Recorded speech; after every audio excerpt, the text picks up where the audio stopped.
ஸ்ரீமதே ராமானுஜாய நமக. ஸ்ரீமத் வரவரமுனியே நமக. ஸ்ரீ சீனிவாச குரவே நமக. திருப்பாவை 3ஆம் பாசுரம். ஓங்கி உலகளந்த உத்தமன் பேர் பாடி நாங்கள் நம்பா வைக்கச் சாத்தி நீராடினாள் தீங்கின்னி நாடெல்லாம் திங்கள் மாறி பெய்து ஓங்கு பெருஞ்சென்னல் ஓடு கயலுகள ஓங்கு வளைப்போதில் பொறிவண்ட கண்படப்ப தேங்காதே புக்கிருந்த சீத்த மலைபத்தி வாங்க உடன் நிறைக்கும் வள்ளல் பெரும் பசக்கள் நீங்காத செல்வம் நிறைந்தேலோ ரெம்பாவாய். ஓங்கி உலகளந்த உத்தமன் பேர் பாடி. இந்த பாசுரத்தோட ஆரம்பத்துல ஆண்டாள் ஓங்கி உலகளந்த பெருமானான திருவிக்கிரம பெருமாளோட நாமத்தை சேவிச்சு ஆரம்பிக்கிறார். நாங்கள் நம்பாவைக்கு சாத்தி நீராடினாள். இந்த கோபியர்கள்லாம் திருவிக்கிரம பெருமாளோட நாமத்தை உறக்க சொல்லி யமுனையில ஸ்நானம் பண்ணி இந்த நாளை ஆரம்பிக்கிறார். சாற்றினா உறக்க சொல்லி.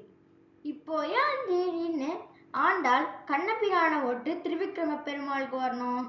தேவர்களின் தாயான அதிதி தேவி பகவானை முன்னிட்டு பயோவிரதம் என்ற 12 நாள் நோன்பு இருக்கா. பெருமாள் அதிதி தேவிக்கு வாமன அவதாரமாக மகனா வந்து தேவர்களை மீட்டு கொடுக்கிறார்.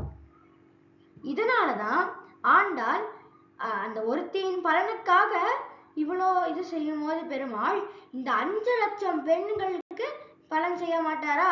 அதனாலதான் ஆண்டாள் இந்த நோன்பு இருக்கா. இதனாலதான் ஆண்டாள் இந்த நோன்பை நோக்க சொல்றா. இந்த நோன்பை நோற்றா ஊரா இருக்கலாம், நீர்வளம், நிலவளம், பால்வளம் அதிகமாகும். தீங்கின்னி நாடெல்லாம் திங்கள் மும்மாறி பெய்யுது. தீங்கின்னி நாடெல்லாம் இப்போ ஒரு இடத்துல அதிக மழை பெஞ்சாலும் கஷ்டம், மழையே பெய்யலனாலும் கஷ்டம். ஒரு இடத்துல பெஞ்சாலும் கஷ்டம், இன்னொரு இடத்துல பெய்யலனாலும் கஷ்டம். இப்படி ஃபார் எக்ஸாம்பிள் சென்னையிலனா மழை அடிச்சு கொட்டும், தர்மபுரினா மழையே பெய்யாம இல்லாம எல்லா இடத்துலையும் ஈக்குவலா பெய்ஞ்சி திங்கள் மும்மாறி பெய்யுது. மாதம் 3 தடவை மழை பெய்யுமா. இதனால ஓங்கு பெருஞ்சென்னல் ஓடு கயறுகளை இவ்வளோ மழை பெய்யறதுனால அந்த நெற்பயிர்கள்லாம் ஓங்கி உலகளந்த பெருமானோட உயிராளவு வளருமா. இப்போ இந்த நிலத்துக்கு பக்கத்துல இருக்கிற வாய்க்கால் கால்வாயெல்லாம் மீன்கள்லாம் நிறைய படுத்து இருக்குமா.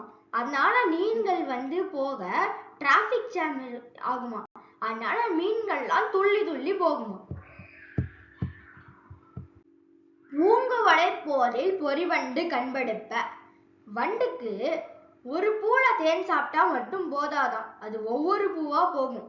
அந்த மாதிரி இல்லாம வண்டு ஒரே குவளைப்பூல தேனை சாப்பிட்டு அந்த குவளைப்பூலையே அது வந்து தூங்கணுமா, உறங்கணுமா.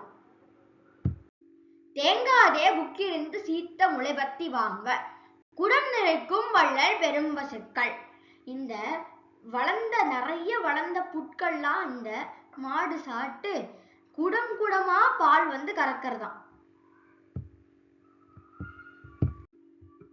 நீங்காத செல்வம் நிறைந்தேலோ ரெம்பாவாய். இந்த ஊராருக்கெல்லாம் நீர்வளம், நிலவளம், பால்வளம் கிடைச்சிடுது. கிருஷ்ணரையே நினைச்சின்றவங்களுக்கு நீங்காத செல்வம் நிறைந்தேலோ, அதாவது மற்ற செல்வங்கள்லாம் வரும் போகும், ஆனா கிருஷ்ணரை பற்றி இருக்கிற அருள் நமக்கு எப்பயுமே இருக்கும் என்று சொல்லி ஆண்டாள் இந்த பாசுரத்தை முடிச்சுக்கிறார். ஆழ்வார் எம்பெருமானார் ஜீய திருவடியிலே சரணம். ஆண்டாள் திருவடியிலே சரணம் அடியேன்.